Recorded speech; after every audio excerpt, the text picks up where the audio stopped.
بسم اللہ الرحمن الرحیم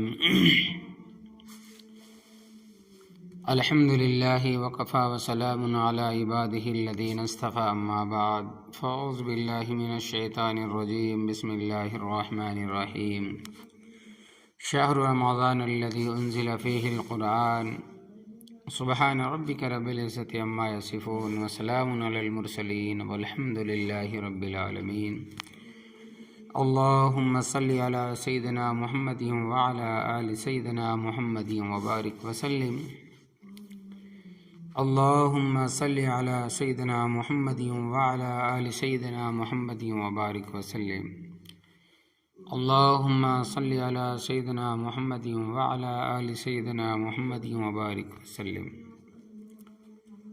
ارشاد باری تعالی ہے شہر رمضان الذی انزل فیہ القرآن کہ رمضان کا وہ مہینہ جس میں قرآن نازل ہوا۔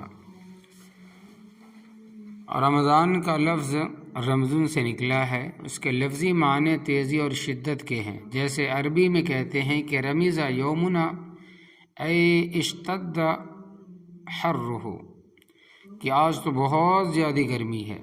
اسی طرح جب کوئی پرندہ بہت زیادہ پیاسا ہو اور پیاس کی وجہ سے لمبے لمبے سانس لے رہا ہو تو اسے عربی میں رمض الطائر کہتے ہیں۔ انہی پرندوں کو بہت پیاس لگی ہوئی ہے۔ چاشت کی نماز جو عام طور پر دن کے 10 بجے ادا کی جاتی ہے، اس کے بارے میں آتا ہے کہ صلاۃ الضحیٰ حین ترمز الفصال، یعنی کہ وہ نماز ہے کہ جس کے پڑھنے کے وقت اونٹنی کے بچے کے پاؤں بھی گرم ہو جاتے ہیں۔ مسلم شریف کی ایک روایت ہے کہ صحابہ کرام رضی اللہ تعالیٰ عنہ فرماتے ہیں کہ شکونا الی رسول اللہ صلی اللہ علیہ وسلم الصلاۃ فی رمضان، ہم نے نبی کریم صلی اللہ علیہ وسلم سے شکایت کی کہ نماز کے وقت میں بڑی گرمی ہے۔ گویا ظہر کی نماز کے بارے میں یوں کہا کہ اللہ تبارک و تعالیٰ، اے اللہ تبارک و تعالیٰ کے نبی، ظہر کے وقت تو بڑی گرمی ہے۔ رمضانہ کا لفظ فعلانہ کے وزن پر اسم جنس ہے، اور بعض علماء نے کہا ہے کہ باب سمع یسمع سے رمض یرمز اس میں مصدر ہے۔ یہ وہ مہینہ ہے گناہوں کی تپش کو ٹھنڈا کرنے کے لیے آتا ہے۔ گویا رمضان کا لفظ اپنے معنی خود بتا رہا ہے کہ لوگوں نے اپنی جانوں پر ظلم کیے، ان گناہوں کی شدت سے آگ جل رہی تھی، اور رمضان المبارک کا مہینہ اس آگ کی شدت کو ختم کرنے کے لیے بھیجا گیا ہے۔ روزہ کو عربی میں صوم کہتے ہیں، اس کا لغوی معنی ہے رک جانا، ٹھہر جانا۔ جب بی بی مریم نے بولنا بند کیا تو قوم نے کہا کہ آپ بات کریں، تو انہوں نے اشارہ سے کہا کہ انی نذرت للرحمن صوما، بے شک میں نے رحمان کے لیے روزہ رکھ لیا ہے، مان لیا ہے۔ ان کا یہ صوم کھانے پینے سے رکنا نہیں تھا، ان کا یہ روزہ کھانے پینے سے رکنا نہیں تھا، بلکہ اس کا مطلب بولنے سے رک جانا تھا۔ اسی طرح اگر کوئی گھوڑا چلتے چلتے رک جائے اور تھکاوٹ کی وجہ سے نہ چلے تو عربی میں اس کو صائم کہتے ہیں۔ عرب لوگ اپنے گھوڑوں کو جہاد کے لیے تیار کیا کرتے تھے، چونکہ جہاد کے وقت ان کے لیے چارہ اور دانی پانی میسر نہیں ہو سکتا تھا، اس لیے وہ ان کو گرمی کے موسم میں یہ چیزیں نہیں دیتے تھے تاکہ ان کی مشق ہو سکے۔ جن گھوڑوں کے تربیت کی خاطر بھوکا پیاسا رکھا جاتا ہے ان کو عربی میں صائم کہتے ہیں۔ شرعی اصطلاح میں طلوع صبح صادق سے لے کر غروب آفتاب تک کھانے اور جماع سے پرہیز کرنے کو روزہ کہتے ہیں۔ حافظ ابن حجر رحمۃ اللہ علیہ نے روزے کی تعریف یہ لکھی ہے کہ وفی الشرع امساک مخصوص فی زمن مخصوص عن شیء مخصوص بشرائط مخصوصۃ، مخصوص وقت میں مخصوص شرائط کے ساتھ مخصوص چیزوں سے رکنے کا نام روزہ ہے۔ روزے کے لیے نیت کا ہونا شرط ہے۔ اگر کوئی آدمی بغیر نیت کے بھوکا پیاسا رہے گا تو اس کو کوئی اجر نہیں ملے گا، چونکہ مومن کی نیت یہ ہوتی ہے کہ میں نے رمضان کے روزے رکھنے ہیں، اس لیے وہ نیت سارے رمضان کے لیے کافی ہوتی ہے۔ علماء نے لکھا ہے کہ روزے کی نیت کرنے کا بہترین وقت وہ ہے جب پہلے روزے کو افطار کیا جائے تو اسی وقت اگلے روزے کی نیت کر لی جائے، یعنی اسی وقت دل میں یہ نیت کر لی جائے کہ میں نے کل کا روزہ رکھنا ہے، کل کا میں روزہ رکھوں گا۔ اس کا مطلب یہ بھی نہیں کہ رات کو کھانا پینا بند ہو جائے گا، نہیں، بلکہ سحری تک پھر وہ کھا پی سکتا ہے۔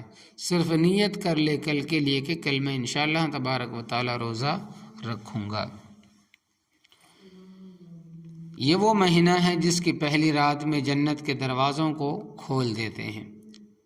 قزوینی کی کتاب عجائب المخلوقات میں ایک عجیب بات لکھی ہے کہ امام جعفر صادق رحمۃ اللہ علیہ فرماتے تھے کہ ہر رمضان المبارک کا جو 5واں دن ہوتا ہے وہ آنے والا رمضان المبارک کا پہلا دن ہوتا ہے۔ انہوں نے یہ ایک قانون بتا دیا۔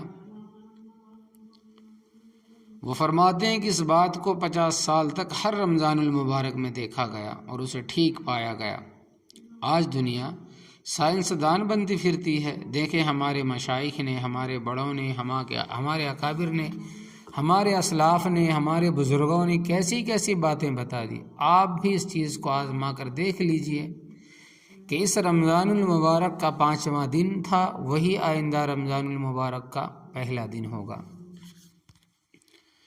حضرت انس رضی اللہ تعالیٰ عنہ سے روایت ہے کہ نبی کریم صلی اللہ علیہ وسلم دعا فرماتے تھے، اللہم بارک لنا فی رجب و شعبان وبلغنا الی رمضان۔ اے اللہ، رجب اور شعبان میں ہمیں برکتیں عطا فرما اور ہمیں رمضان المبارک تک پہنچا۔ آج بہت کم دوست ایسے ہیں جو رمضان المبارک سے 1-2 مہینے پہلے یہ دعا مانگنا شروع کر دے۔ اب آپ ذرا اپنے دل سے پوچھئے کہ کتنے لوگوں نے یہ دعا مانگی تھی۔ افسوس کہ نبی علیہ الصلوۃ والسلام کی یہ سنت ختم ہوتی جا رہی ہے۔ ابن الفضل رحمۃ اللہ علیہ مشہور تابعی ہے، وہ فرماتے ہیں کہ ہمارے ہاں رمضان المبارک کا اتنا اہتمام ہوتا تھا کہ کانوا یدعون اللہ سنت اشہرین ان یبلغہم رمضان ثم یدعونہ 6 اشہر ان یتقبلہ منہم۔ ہم 6 مہینے اللہ رب العزت سے دعا مانگتے تھے۔ ہم 6 مہینے اللہ تبارک و تعالیٰ سے دعا مانگتے تھے کہ وہ ہمیں رمضان تک پہنچا دے، اور جب رمضان المبارک گزر جاتا تو بقیہ 6 مہینے دعا کرتے تھے کہ اے اللہ ہم سے رمضان کو قبول فرما لے۔ حدیث پاک میں آتا ہے کہ رمضان پورے سال کا دل ہے، اگر یہ درست رہا تو پورا سال درست رہا۔ اسی لیے امام ربانی حضرت مولانا مجدد الفسانی رحمۃ اللہ علیہ اپنے مکتوبات میں فرماتے ہیں کہ رمضان المبارک کے مہینے میں اتنی برکت کا نزول ہوتا ہے کہ بقیہ پوری سال کی برکتوں کو رمضان المبارک کی برکتوں کے ساتھ وہ نسبت کبھی نہیں جو قطرے کو سمندر کے ساتھ ہوتی ہے۔ حضرت ابو سعید خدری رضی اللہ تعالیٰ عنہ کی روایت ہے کہ ان للہ تبارک و تعالی اتقاء فی کل یوم و لیلۃ یغنی فی رمضان و ان لکل مسلم فی کل یوم و لیلۃ دعوۃ مستجابۃ۔ اللہ رب العزت رمضان المبارک کے ہر دن اور ہر رات میں جہنم سے جہنمیوں کو بری کرتے ہیں، اور رمضان المبارک کے ہر دن اور ہر رات میں اللہ رب العزت ہر مومن کی کوئی نہ کوئی دعا قبول فرما لیتے ہیں۔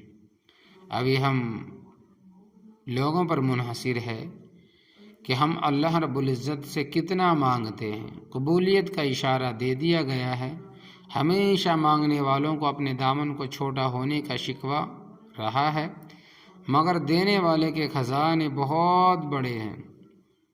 کہتے ہیں کہ ٹوٹے رشتے وہ جوڑ دیتا ہے، ٹوٹے رشتے وہ جوڑ دیتا ہے، بات رب پہ جو چھوڑ دیتا ہے۔ ٹوٹے رشتے وہ جوڑ دیتا ہے، بات رب پہ جو چھوڑ دیتا ہے، اس کے لطف و کرم کے کیا کہنے، لاکھ مانگو کروڑ دیتا ہے۔ یہ تو مانگنے والے پر منحصر ہے، جیسی فریاد کرے گا ویسا ہی انعام ملے گا۔ اللہ تبارک و تعالیٰ کے بندوں، دنیا دار لوگ بھی فقیروں کے بھیس کا لحاظ رکھتے ہیں۔ اگر رمضان المبارک میں کوئی بندہ نیکیوں کا بھیس بنا کر اللہ تبارک و تعالیٰ سے مانگے گا تو اللہ تبارک و تعالیٰ کیوں لحاظ نہیں فرمائیں گے؟ ابن ماجہ کی روایت ہے کہ نبی علیہ الصلاۃ والسلام نے فرمایا، ان ھذا الشہر قد حضرکم وفیہ لیلۃ خیر من الف شہر من حرمها فقد حرم خیر کلہ ولا یحرم خیرہا الا محروم۔ یقیناً یہ رمضان المبارک کا مہینہ تمہارے پاس آ چکا ہے۔ اس مہینے میں ایک رات ہے جو 1000 مہینوں کی عبادت سے افضل ہے، اور جو بندہ اس کی خیر سے محروم ہوا وہ ساری ہی خیر سے محروم ہوا، اور اس کی خیر سے وہی بندہ محروم ہوتا ہے جو حقیقت میں محروم ہوتا ہے۔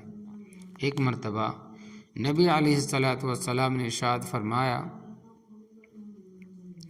کہ رمضان تمہارے اوپر آ گیا ہے، جو برکت والا مہینہ ہے۔ اس میں اللہ رب العزت تمہاری طرف متوجہ ہوتے ہیں اور تم پر رحمتیں نازل فرماتے ہیں، تمہاری خطاؤں کو معاف کرتے ہیں اور دعاؤں کو قبول فرماتے ہیں، اور اس میں تمہارے تنافس کو دیکھتے ہیں۔ تنافس کہتے ہیں کہ نیکی میں ایک دوسرے سے آگے بڑھنے کو۔ اس لیے ہر بندہ یہ کوشش کرے کہ میں زیادہ عبادت کرنے والا بن جاؤں۔ جیسے کلاس میں امتحان ہوتا ہے تو ہر بچے کی کوشش ہوتی ہے کہ میں فرسٹ آ جاؤں، اسی طرح رمضان المبارک میں ہماری کوشش یہ ہو کہ ہم زیادہ عبادت کرنے والے بن جائیں۔ ایک صحابی رضی اللہ عنہ نے نبی کریم صلی اللہ علیہ وسلم سے عرض کیا، اے اللہ کے نبی صلی اللہ علیہ وسلم، میرا دل چاہتا ہے کہ میں سب سے زیادہ عبادت گزار انسان بن جاؤں۔ نبی علیہ الصلاۃ والسلام نے ارشاد فرمایا کہ تم اپنے جسم سے گناہ کرنا چھوڑ دے۔ نبی کریم صلی اللہ علیہ وسلم نے کیا ارشاد فرمایا کہ تو اپنے جسم سے گناہ کرنا چھوڑ دے تو انسانوں میں سب سے زیادہ عبادت گزار بن جائے گا۔ لمبی لمبی نفلیں پڑھنے کا فائدہ تبھی ہوگا جب اپنے من کو صاف کریں گے، یہ نہ ہو کہ اوپر سے لا الہ اور اندر سے کالی بلا، تسبیح بھی پڑھتے ہیں اور جھوٹ بھی نہیں چھوڑتے، اور لوگوں کے دلوں کو تکلیف بھی پہنچاتے رہتے ہیں۔ کسی ذرا سی بات پر دماغ گرم ہو جاتا ہے تو گھر کے اندر تہلکہ مچا دیتے ہیں، حالانکہ یہ صوفی بنے، حالانکہ باہر یہ صوفی صافی بنے پھرتے ہیں۔ یاد رکھیں کہ عبادت صرف لمبی لمبی نفلیں پڑھنے کا اور تسبیح پھیرنے کا نام نہیں، بلکہ اپنے جسم سے گناہوں کو چھوڑ دینے کا دوسرا نام عبادت ہے۔ ایسا بندہ اللہ رب العزت کو بڑا محبوب ہوتا ہے۔ امام بخاری رحمۃ اللہ علیہ نے ایک حدیث بیان کی ہے، وہ فرماتے ہیں کہ ان فی الجنۃ باب یقال له ریان يدخل منه الصائمون لا يدخل منه احد غيرهم يقال اين الصائمون فيقومون لا يدخل منه احد غيرهم واذا دخلوا اعلق ولم يدخل منه احدا۔ فرماتے ہیں کہ جنت کا ایک دروازہ ہے جس کا نام ریان ہے، قیامت کے دن اس میں سے روزہ دار گزریں گے، ان کے سوا کوئی بندہ اس دروازے سے نہیں گزر سکتا۔ آواز دی جائے گی کہ روزہ رکھنے والے کہاں ہیں؟ روزہ دار کھڑے ہو جائیں گے، ان کے سوا اس میں سے داخل نہیں ہو سکے گا، اور جب داخل ہو جائیں گے تو پھر دروازے کو بند کر دیا جائے گا۔ بعض کتابوں میں لکھا ہے کہ جب لوگ اس دروازے میں سے داخل ہوں گے تو فرشتے ان کو یاد پڑھ پڑھ کر سنائیں گے، کلوا واشربوا ہنیئا بما اسلفتم فی الایام الخالیہ، کلوا واشربوا ہنیئا بما اسلفتم فی الایام الخالیہ، تم کھاؤ پیو، یہ بدلہ ہے ان ایام کا جو تم نے اللہ تبارک و تعالیٰ کی عبادت میں گزارے تھے۔ مقصد یہ ہے کہ رمضان میں تم بھوکے پیاسے رہتے تھے، اب تم اس دروازے میں سے داخل ہوئے ہو، اب تمہیں اللہ تبارک و تعالیٰ کی نعمتیں ملیں گی، لہٰذا تم ان نعمتوں کو کھاؤ اور پیو۔ روزہ اللہ تبارک و تعالیٰ اور اس کے بندے کے درمیان ایک خفیہ معاہدہ ہے۔ اللہ تبارک و تعالی فرماتے ہیں کہ الصوم لی وانا اجزی بہ، روزہ میرے لیے اور اس کا بدلہ بھی میرے ہی ذمہ ہے۔ چنانچہ باقی ہر قسم کی عبادت کا ثواب فرشتے لکھتے ہیں، باقی ہر قسم کی عبادت کا ثواب فرشتے لکھتے ہیں، مگر روزے کے بارے میں فرشتے یہ لکھتے ہیں کہ اس نے روزہ رکھا، اس کا اجر اور بدلہ قیامت کے دن اللہ تبارک و تعالیٰ دیں گے۔ اس میں ایک نقطہ ہے، اس کو خوب سمجھ لے کہ ہر دینے والا اپنے مقام کے مطابق دیتا ہے۔ فرض کریں کہ اگر کوئی سائل، کوئی مانگنے والا آ کر مجھ سے مانگے تو میں اپنی حیثیت کے مطابق اسے 1 روپیہ دے دوں گا، اور اگر وہی آدمی ملک کے کسی امیر آدمی سے مانگے تو وہ 1 روپیہ دیتے ہوئے شرمائے گا، ہو سکتا ہے کہ وہ اسے 1000 روپیہ دے دے، اور اگر وہی آدمی سعودی عرب کے بادشاہ سے جا کر مانگے گا تو وہ 1000 بھی دیتے ہوئے شرمائے گا، وہ اسے 1,00,000 روپیہ دے گا، بلکہ ہم نے سنا ہے کہ وہاں کروڑوں چلتے ہیں۔ اس سے کم کی بات نہیں ہوتی۔ جب دنیا کے بڑے لوگ اپنے مقام اور حیثیت کے مطابق دیتے ہیں تو یہاں سے یہ سمجھ لینی چاہیے کہ قیامت کے دن رب جب روزے کی عبادت کا اجر اللہ تبارک و تعالیٰ دیں گے تو وہ بھی اپنی شان کے مطابق عطا فرمائیں گے۔ بعض محدثین فرماتے ہیں کہ حدیث پاک کے الفاظ تو یہی ہیں مگر اعراب میں فرق ہے۔ وہ فرماتے ہیں کہ حدیث پاک میں ہے کہ الصوم لی وانا اجزا بہ، روزہ میرے لیے ہے اور روزے کا بدلہ بھی میں خود ہوں، یعنی قیامت کے دن اللہ تبارک و تعالی روزے کے بدلے اپنا دیدار عطا فرمائیں گے۔ حدیث پاک میں آیا ہے کہ علیک بالصوم فإنہ لا مثل لہ، تمہارے اوپر روزہ لازم ہے کیونکہ اس کی کوئی مثل نہیں ہے۔ لہذا روزے کے بارے میں 2 باتیں ذہن نشین کر لیں۔ ایک تو یہ کہ یہ ایک بے مثال عبادت ہے، اور دوسری بات یہ ہے کہ یہ ایک بے ریا عبادت ہے۔ روزے میں ریا ہوتی ہی نہیں۔ آپ پوچھیں گے کہ وہ کیسے؟ وہ اس طرح کہ روزہ دار آدمی جب وضو کرتا ہے تو اس وقت کلی کرنے کے لیے منہ میں پانی ڈالتا ہے۔ اب اگر وہ آدھا پانی اندر لے جائے اور آدھا باہر نکال دے، کسی کو کیا پتہ چلے گا؟ پیاس ہونے کے باوجود جب وہ منہ میں گئے ہوئے پانی کو نکال دیتا ہے تو اس کا مطلب یہ ہوتا ہے کہ وہ اللہ رب العزت کے لیے روزہ رکھ رہا ہوتا ہے، ورنہ مخلوق کو کیا پتہ؟ اس لیے روزے میں ریا نہیں ہے، اور چونکہ روزے میں ریا نہیں ہوتی اس لیے اللہ رب العزت نے ارشاد فرمایا کہ اس کا بدلہ بھی میں خود ہوں۔ ایک حدیث پاک میں فرمایا گیا کہ الصوم جنہ، روزہ ڈھال ہے۔ روزہ 3 چیزوں سے ڈھال ہے، روزہ 3 چیزوں سے ڈھال ہے۔ نمبر 1، نفس اور شیطان کے مکر و فریب سے ڈھال ہے۔ لہذا جس انسان کو خواہشات نفسانیہ تنگ کرے، روزہ اس کے لیے تیر بہدف علاج ہے۔ جو وساوس شیطانیہ میں ہر وقت گرفتار رہتا ہو وہ ذرا بھوکا رہ کر دیکھے، جوانی کا نشہ ہرن ہو جائے گا، ختم ہو جائے گا۔ نمبر 2، دنیاوی پریشانی اور مصائب سے ڈھال ہے۔ اس لیے جو انسان کثرت کے ساتھ روزہ رکھنے والا ہوگا اللہ تبارک و تعالیٰ اس کو دنیا کے مصائب اور پریشانیوں سے محفوظ فرما دیں گے۔ نمبر 3، قیامت کے دن دوزخ کے عذاب سے ڈھال ہوگا۔ حدیث پاک میں آتا ہے کہ الصیام والقرآن یشفعان للعبد یوم القیامہ، روزہ قیامت کے دن اللہ رب العزت کے سامنے یہ شفاعت کرے گا کہ اے اللہ اس بندے کو اپنی رضا عطا فرما دیجئے، اور قرآن مجید بھی شفاعت کرے گا کہ اے اللہ یہ بندہ میری تلاوت کرتا تھا، اس لیے اس سے عذاب کو ہٹا دیجئے اور اس کو جنت عطا فرما دیجئے۔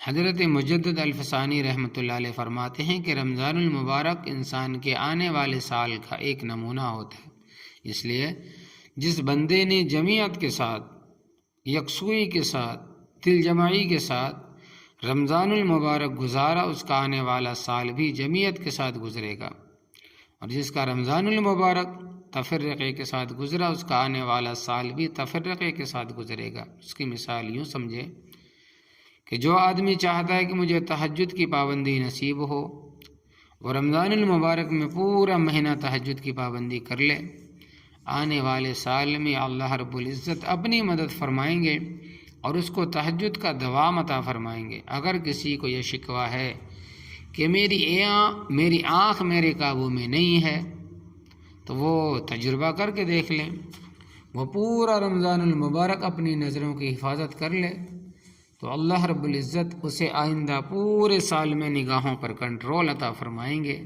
اسی طرح جو آدمی جھوٹ سے نہیں بچ سکتا، وہ پورے رمضان المبارک میں جھوٹ سے بچے، اللہ رب العزت اسے آنے والے سال میں جھوٹ سے محفوظ فرما دیں گے۔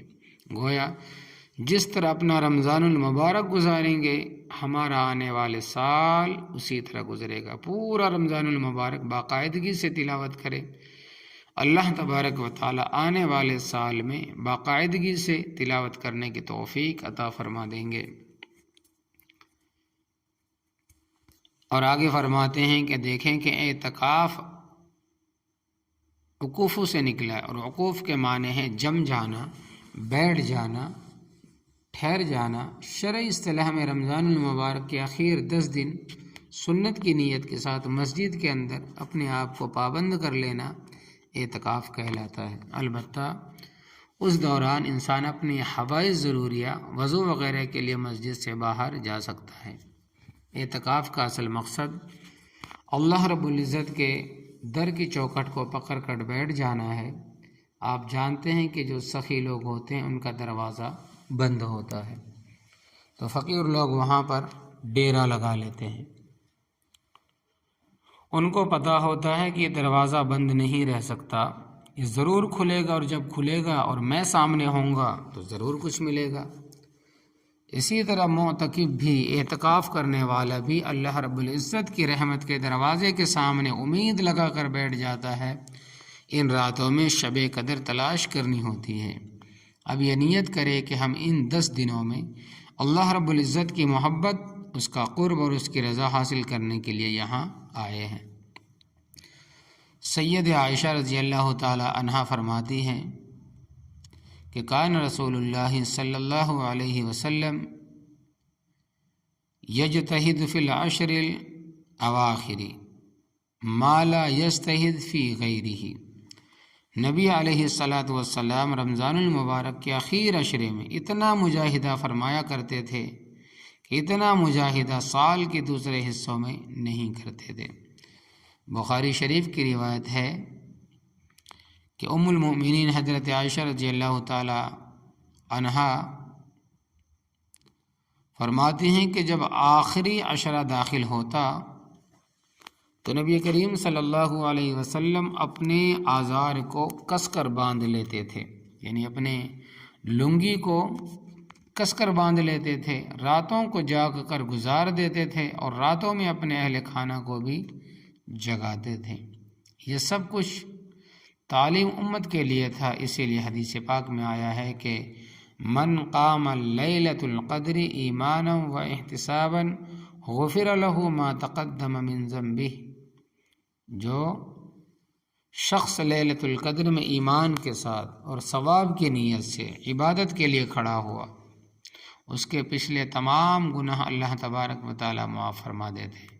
اس میں ایک نقطہ ہے، جو آدمی یہ چاہے کہ اللہ رب العزت مجھے معاف کر دے، اس کو چاہیے کہ اپنے دل سے وہ سب لوگوں کے بارے میں غصہ نکال دے، وہ اپنے سینے کو بے کینہ کر لے، سب کو اللہ تبارک و تعالی کے لیے معاف کر دے۔ یہ وہ موتی اور ہیرا ہے جو اللہ والوں کی محفلوں سے اس عاجز نے پایا ہے۔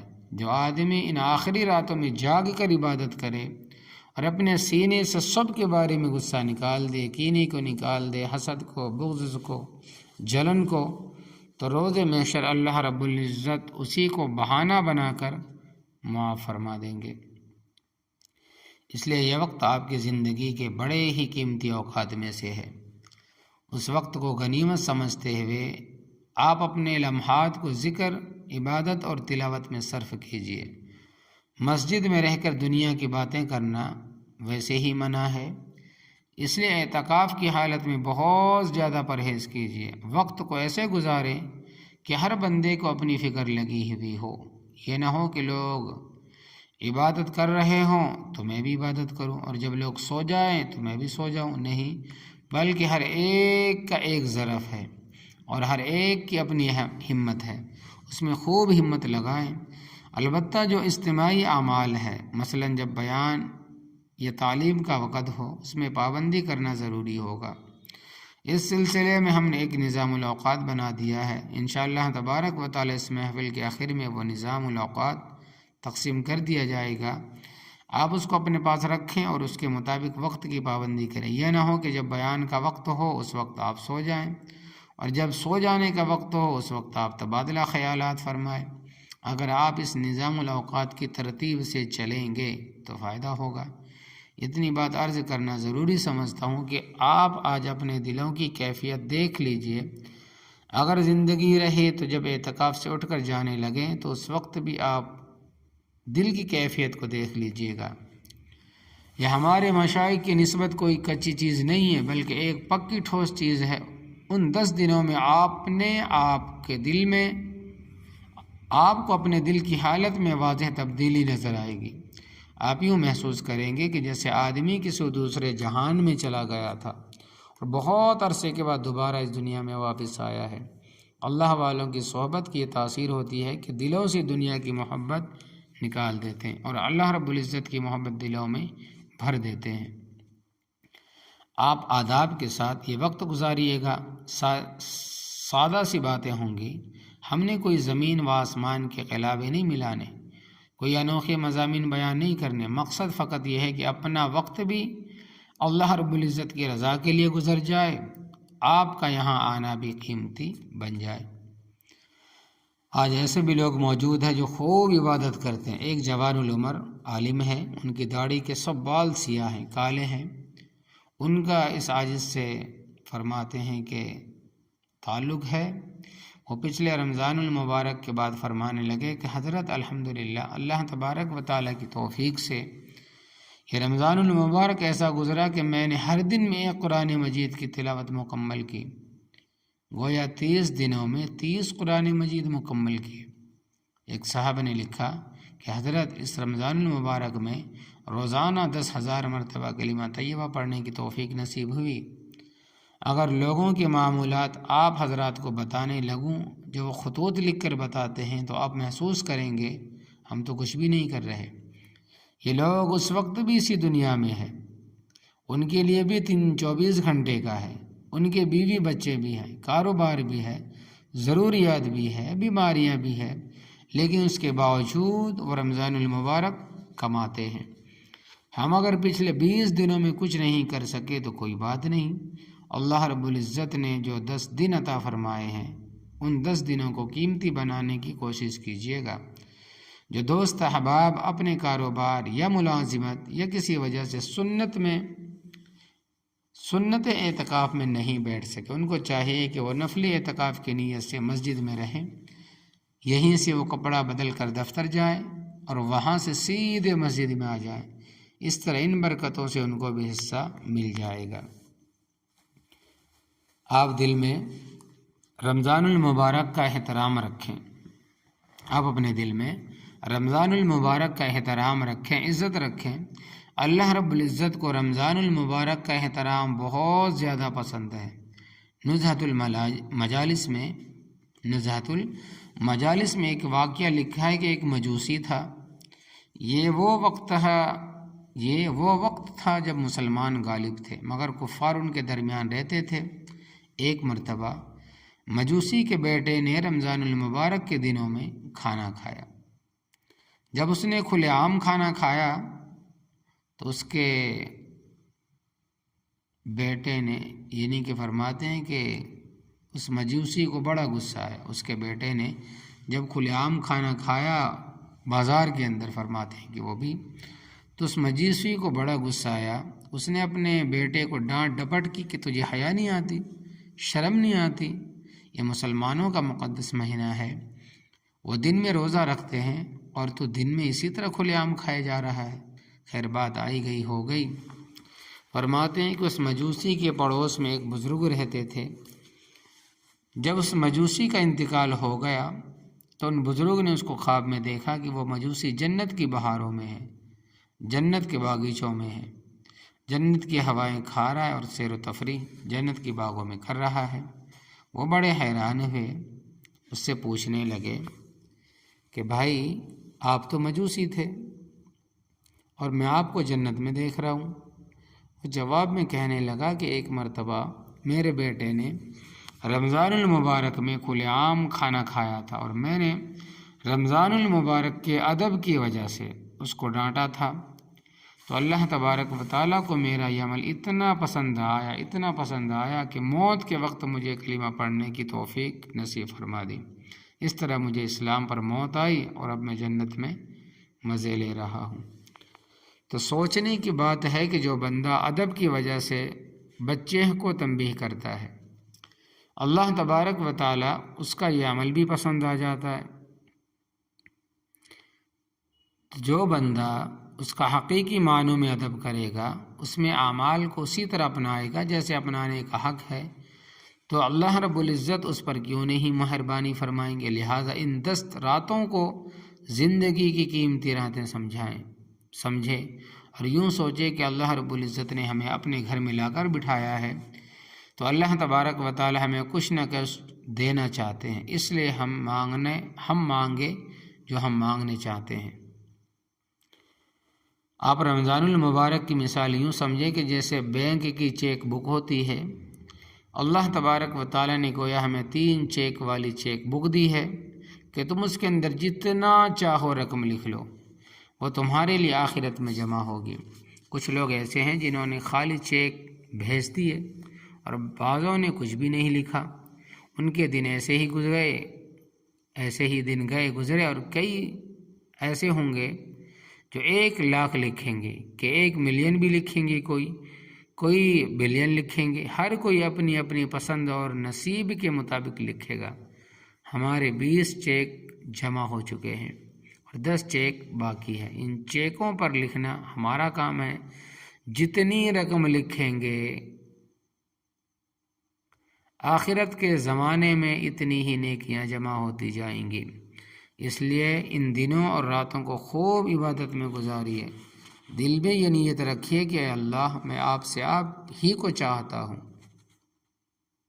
اس لیے میں آپ کے گھر میں آ کر بیٹھا ہوں۔ جب آپ یوں نیت کر لیں گے تو اللہ تبارک و تعالیٰ آسانی فرما دیں گے۔ اللہ تبارک و تعالیٰ بڑے قدردان ہیں۔ جب انسان سچے دل کے ساتھ اس کی چوکھر پر پڑ جاتا ہے تو اللہ تبارک و تعالیٰ ضرور رحمت کا معاملہ فرماتے ہیں۔ حضرت علی مرتضیٰ کا قول ہے، اگر اللہ تبارک و تعالیٰ نے امت محمدیہ صلی اللہ علیہ وسلم کو عذاب دینا ہوتا تو وہ اس امت کو سورہ اخلاص اور رمضان المبارک کا مہینہ عطا نہ فرماتے۔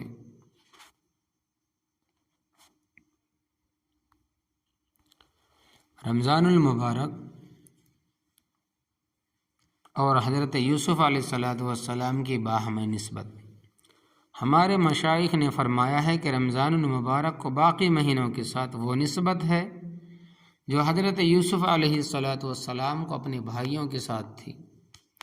حضرت یعقوب علیہ السلام کے 12 بیٹے تھے، ان میں سے ایک حضرت یوسف علیہ السلام تھے، اور ایک یوسف علیہ السلام کی برکت سے اللہ تبارک و تعالیٰ نے باقی 11 بیٹوں کو غلطی اور جرم کو معاف فرما دیا تھا۔ ہمارے مشائخ نے فرمایا کہ سال کے 12 مہینے ہیں، اس میں رمضان المبارک کا مہینہ جو حضرت یوسف علیہ السلام کی مانند ہے، اس ایک مہینے کی برکت سے اللہ تبارک و تعالیٰ 11 مہینوں کے گناہ معاف فرما دیتے ہیں۔ آپ کی خدمت میں مختلف مجالس میں تربیت کے عنوان پر کچھ باتیں پیش کی جاتی ہیں، ان کا مرکزی خیال تربیت ہوگا۔ سارے مضامین اس طرح کے ہوں گے کہ انسان میں نیکی کا شوق آئے گا، اخلاق اچھے پیدا ہوں گے، انسان گناہوں سے باز آئے گا اور آخرت کی خاطر رجوع نصیب ہوگا۔ آپ طلب لے کر بیٹھیں، اللہ تبارک و تعالی ہمارا یہاں آنا اور بیٹھنا قبول فرمائیں گے اور ہم عاجز مسکینوں پر ترس فرمائیں گے۔ رمضان المبارک کے بعد یا تو ہمارے لیے عید ہوگی یا پھر ہمارے لیے وعید ہوگی، دونوں میں سے ایک حال ضرور ہوگا۔ عید کے بارے میں تو آپ جانتے ہیں کہ خوشی کو کہتے ہیں اور وعید سزا کو کہتے ہیں۔ جن لوگوں کی رمضان المبارک میں مغفرت ہوگی ان کی اس رمضان کے بعد عید ہوگی، اور جن کی رمضان میں مغفرت نہ ہو سکی اس کے لیے رمضان کے بعد وعید ہوگی۔ ایک مرتبہ عید قریب تھی، ایک بزرگ سے کسی نے پوچھا کہ حضرت عید کب ہوگی؟ فرمانے لگے کہ جب دید ہوگی تب عید ہوگی۔ مطلب یہ ہے کہ جب محبوب کی دید ہوگی تب ہماری عید ہوگی، کیونکہ عاشق کا تو کام ہی یہی ہوتا ہے، اس لیے تو محبوب کا وصل ہی اصل عید ہوتی ہے۔ اس لیے آپ ان راتوں میں یہ دعا مانگے کہ اللہ ہمیں اپنا قرب عطا فرما تاکہ ہماری عید صحیح معنوں میں عید بن سکے۔ یہ ذہن میں رکھیے گا کہ جب کوئی کام اجتماعی طور پر کیا جاتا ہے تو اس جماعت میں سے اگر کسی ایک کا بھی کوئی عمل قبول ہو جائے تو اللہ تبارک و تعالیٰ اس کی ایک کی برکت کی وجہ سے سب کا عمل قبول فرما لیتے ہیں۔ اسی لیے فرض نماز کی جماعت کا مسئلہ یہ ہے کہ جتنے نماز پڑھنے والے ہوتے ہیں ان میں سے کسی ایک کی نماز قبول ہو جائے تو اللہ تبارک و تعالیٰ اس کی برکت سے سب کی نماز قبول فرما لیتے ہیں، کیونکہ اللہ تبارک و تعالیٰ کی رحمت سے یہ بعید ہے کہ سب لوگ اکٹھا کام کریں، ان میں سے تو ایک کا عمل تو وہ قبول کر لے اور دوسرے کو پیچھے ہٹا دے۔ فرماتے ہیں کہ جب سب نے مل کر کام کیا تو ان میں سے ایک کا عمل قبولیت کے درجے تک پہنچ گیا تو چلو اس کی برکت سے سب کا عمل قبول کر لیتے ہیں۔ جب نماز اور حج اس طرح قبول ہو جاتی ہے تو اعتکاف کا مسئلہ بھی اسی طرح ہے۔ ہم سب یہاں مل کر بیٹھے ہیں، اب آخر اتنے بندوں میں سے کسی کی فریاد تو اللہ تبارک و تعالیٰ کو تو پسند آئے گی، کسی کا رونا، کسی کی تہجد، کسی کا سجدہ، کسی کا رکوع، کسی کی توبہ تو اللہ تبارک و تعالیٰ کے یہاں قبول ہوگی۔